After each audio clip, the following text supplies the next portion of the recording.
Bonjour mes chers cancers, je vous remercie de me retrouver pour cet horoscope du mois de février 2016 sur lequel on va se pencher dès à présent.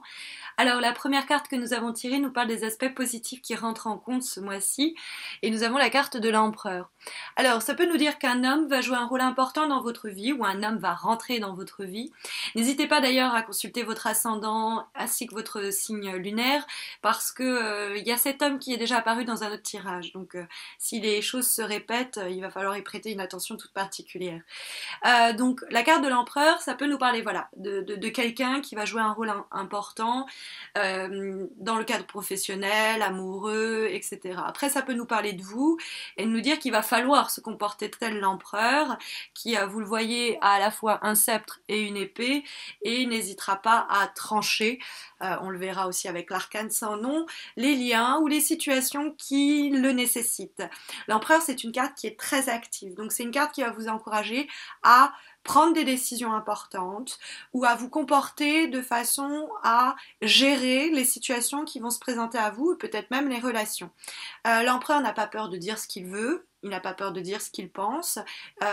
Quand la carte est dans les aspects positifs, il sait le faire avec tact, mais il n'en impose pas moins ce qu'il pense être bon quand à une situation ou à un problème qu'il va rencontrer. S'il y a d'autres parties concernées, il aura tendance à un peu taper du poing sur la table fermement en disant non, ça c'est ce qu'il y a de mieux à faire par exemple. Mais l'empereur, c'est une carte qui symbolise le travail aussi, qui va vous encourager peut-être à monter votre propre structure, comme vous donner un signe comme quoi vos démarches engagées professionnellement par exemple en janvier vont porter leurs fruits en février. Mais donc il y a cette idée d'être ferme et de ne pas hésiter à prendre des décisions importantes qui vont conduire peut-être à des transformations aussi importantes, mais on a la force. On va voir ça pour accepter les changements importants qui arrivent. Parce qu'on pourrait avoir, il est vrai, un peu trop pesé le pour et le contre jusqu'à présent, notamment la carte de la tempérance, où on a peut-être un peu mis trop d'eau dans son vin, on a peut-être pris un petit peu trop dans une situation, dans une relation, c'est-à-dire on a encaissé, ou on a fait des compromis, on a été dans la médiation, et bien ce temps-là est révolu. Alors est-ce que c'était une médiation avec vous-même et que vous étiez là en train de peser le pour, le contre et que vous hésitiez? Est-ce que je reste sur du vieux, est-ce que je vais sur du nouveau, par exemple, hein. Est-ce que c'est une conversation donc plus intérieure ou c'est dans le cadre d'une situation professionnelle, amoureuse, amicale, familiale, où vous avez un peu trop pris, vous avez été un peu trop conciliant jusqu'à présent et que là il est peut-être temps de se comporter comme de l'empereur et dire stop, ça suffit, ça c'est non, ça c'est terminé, soit c'est à vous-même, il y a eu de l'hésitation et vous êtes en train de vous dire il est temps de passer à autre chose, soit c'est avec un élément extérieur, ça peut être quelqu'un ou ça peut être une situation, un projet, bon bref. La tempérance, ça peut aussi nous parler de problèmes dans la communication, donc faire attention.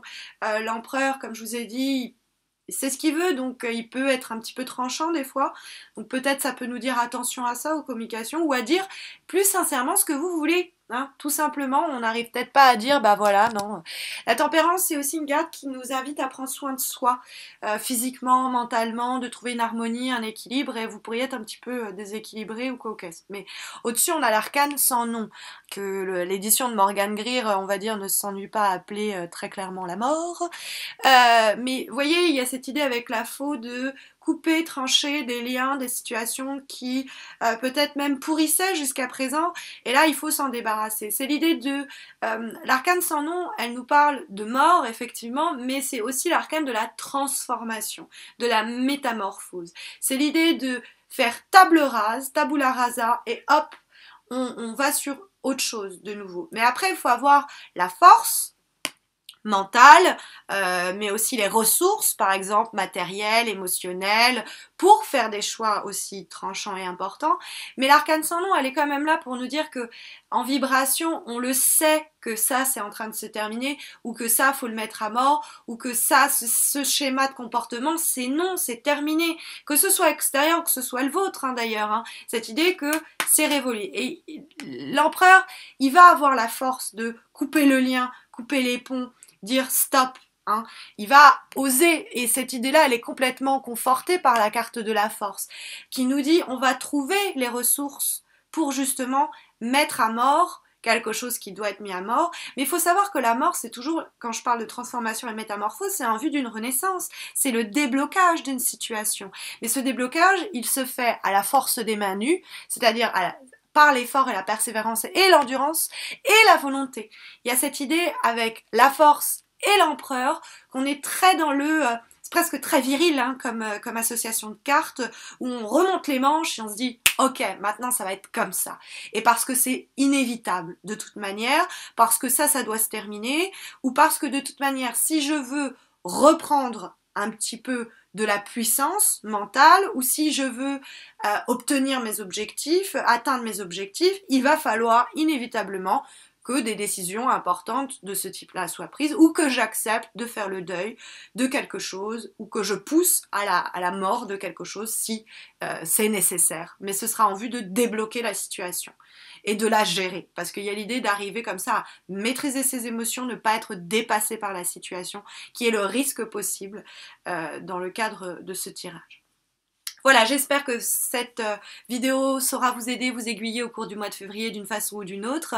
N'oubliez pas que j'organise sur Facebook un concours pour vous permettre de remporter un tirage personnalisé gratuit, donc suivez-moi sur Facebook. Et puis abonnez-vous à ma chaîne YouTube si ce n'est pas encore fait. Ça vous permettra de ne pas rater les petites nouveautés qui arrivent pour le mois de février. Je célébrerai à la fin du mois de février ma première année sur YouTube, et au cours du mois de février, il y aura des petites choses qui vont se mettre en place. Donc pour ne rien rater, abonnez-vous à ma chaîne. Je vous remercie, je vous souhaite à tous et à toutes un très bon mois et je vous dis à bientôt, j'espère.